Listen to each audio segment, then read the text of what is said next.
Praise the Lord. வானத்தையும் பூமியும் சமுத்திரத்தையும் படைத்த சர்வவல்லமுள்ள தேவனுக்கு நன்றி சொல்வோம்.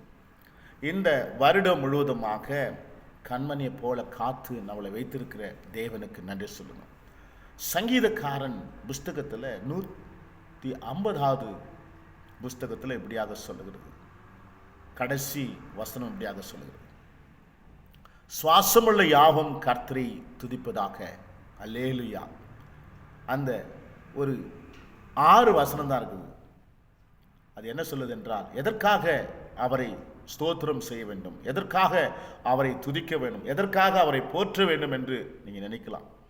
வேதம் இப்படியாக சொல்லுகிறது, அல்லேலூயா, தேவனை அவருடைய பரிசுத்த ஸ்தலத்தில் துதியுங்கள், அவருடைய வல்லமை விளங்கும் ஆகாய விரிவை பார்த்து துதியுங்கள், அவருடைய வல்லமை உள்ள கிரிகளுக்காக அவரை துதியுங்கள், மகத்துவத்துக்காக அவரை துதியுங்கள், எக்கால தோனியோடும் அவரை துதியுங்கள், வீணையோடும் சுரமண்டலத்தோடும் அவரை துதியுங்கள், தம்புரோடும் நடனத்தோடும் அவரை துதியுங்கள், யாழோடும் தீங்குகளோடும் அவரை துதியுங்கள், ஓசையுள்ள கைத்தாளத்தோடு அவரை துதியுங்கள், பேரோசையுள்ள கைத்தாளத்தோடு அவரை துதியுங்கள், சுவாசமுள்ள யாவரும் கர்த்தரை துதிப்பதாக.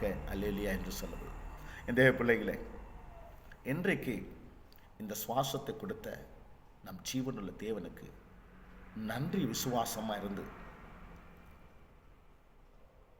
அவரை ஸ்தோத்தரித்து அவரை துதித்துமானால் வருகிற வருஷம் முழுவதுமாக கண்மணி போல காத்துக்கொள்வார். வருகிற வருஷம் எந்த ஒரு நோய் நொடி இல்லாத காத்துக்கொள்வார். நன்றி சொல்லி ஜெபிக்கலாங்களா? எங்கள் அன்பு தகப்பனே, உமக்கு நன்றி ராஜா.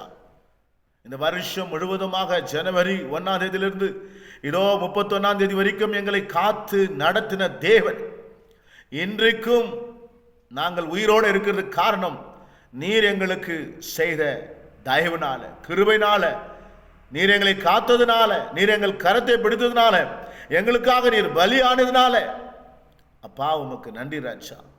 எங்களை பேர் சொல்லி நீர் அழைத்து கொண்டதுனால, உம்முடைய சமூகத்தில் நீர் எங்களை தெரிந்து கொண்டதுனால அப்பா எத்தனையோ சூழ்நிலைகள் எங்களை காத்து நடத்து வந்து அதுக்காக நன்றி ஸ்தோத்திரிக்கிறோம் அப்பா. கொடான கொடி நன்றி சொல்லுகிறோம் இந்த வருடம் முழுவதுமாக காத்ததுக்காக. இயேசுவின் வல்லமையுள்ள நாமத்தில் பிதாவே, ஆமென். கர்த்தர் நல்லவர். இந்த புது வருஷம் உங்களுக்கு ஆசீர்வாதமாக இருக்கும். யாருக்காவது ஷேர் பண்ணுங்க. கர்த்தர் உங்களை ஆசீர்வதிப்பாராக.